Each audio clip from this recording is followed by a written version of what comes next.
All right, back on the Sports Show with Woody and Listen, everyone else. This is Joe Nguyen. He is an online sports producer here at the Denver Post to talk to us about what's trending now. Hey, Joe. Hey, how's it going? Good.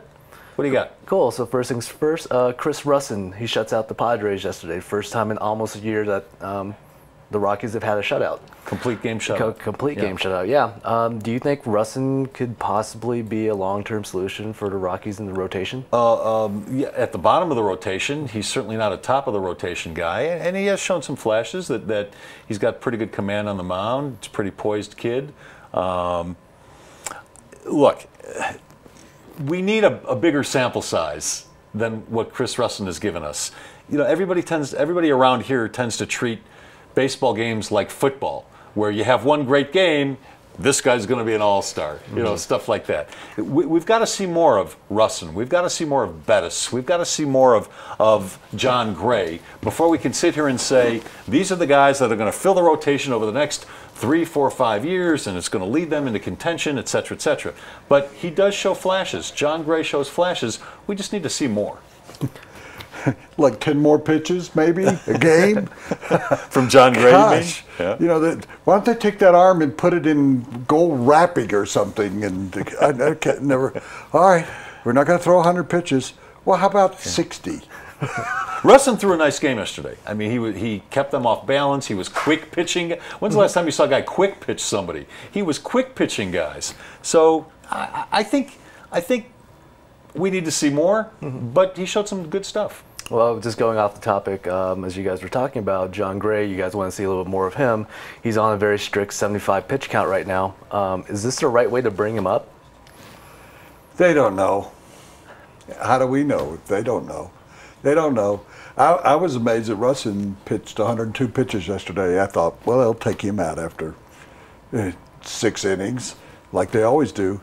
That's the only way you can say this bullpen is to actually let guys go a little bit longer, because they certainly can't do a job. I'm amazed to watch the last 4 days of how bad the bullpen has just gotten. It's just completely over the. I'm okay with them pulling Gray early. I'm okay with it. I know a lot of people aren't. I know he's not. Maybe they could have let him go another inning in each of the last 2 starts. But what's he pitching for? He's pitching for, I mean, he's getting 5, 6 innings of experience every game on the major league level. He's throwing well. He's building his confidence. It's not like if they leave him in another inning, they're going to win and they're going to be in contention again. So I'm okay with them being careful with him. Well, that's He's good, really, then. really important. Let's award them a participation trophy. At some point, they're going to have to let him go. Sure, he's going to have to learn how to win at the major league level. But I'm saying But right now, I'm okay with it. The two of you guys, all right, you're going to shut him down somewhere in September. Go ahead and shut him down. Let him pitch 7 innings for 5 games and then shut him down for the rest of the year. Before the end of the year. I'd rather see that than 5 innings.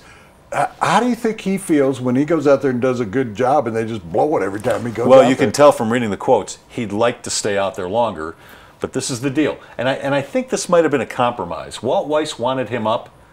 Bridich didn't necessarily want him up.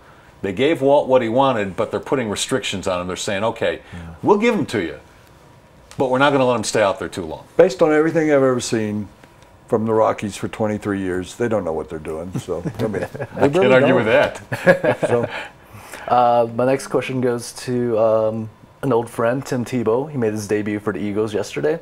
Runs in for a touchdown. Standing ovation from the crowd. Yeah, it's the end of the game. He's not playing against a top-tier competition. But what do you guys think his odds are making this team?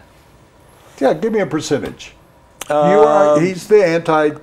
I'd say he's the anti-Tebow. I'd say his chances of making the team probably around 25%, but not as a quarterback. He's going to make it as a 2-point specialist. We saw the same thing from him yesterday that we've seen forever, the good and the bad. 6 of 12. He ran for a touchdown, 9 yards. Matt Barkley stunk up the joint. He was like 2 of 7. Sanchez didn't show me much. I'd put his chances at 80%. We're totally at odds. You've forgotten all the things you hate about him. In the red zone, from first and goal, he was one of the best in the league because he gives you so many dimensions. And I know you can, but he can throw 5 yards. And that's what he did successfully. He can roll out. What he did for the Eagles yesterday was what we saw in Denver that he can do well.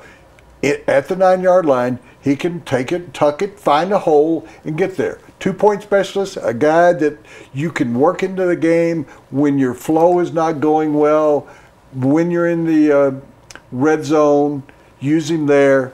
He's going to make this team. They got 4 number 1 draft choices competing at quarterback. Whether they should have been number ones or not.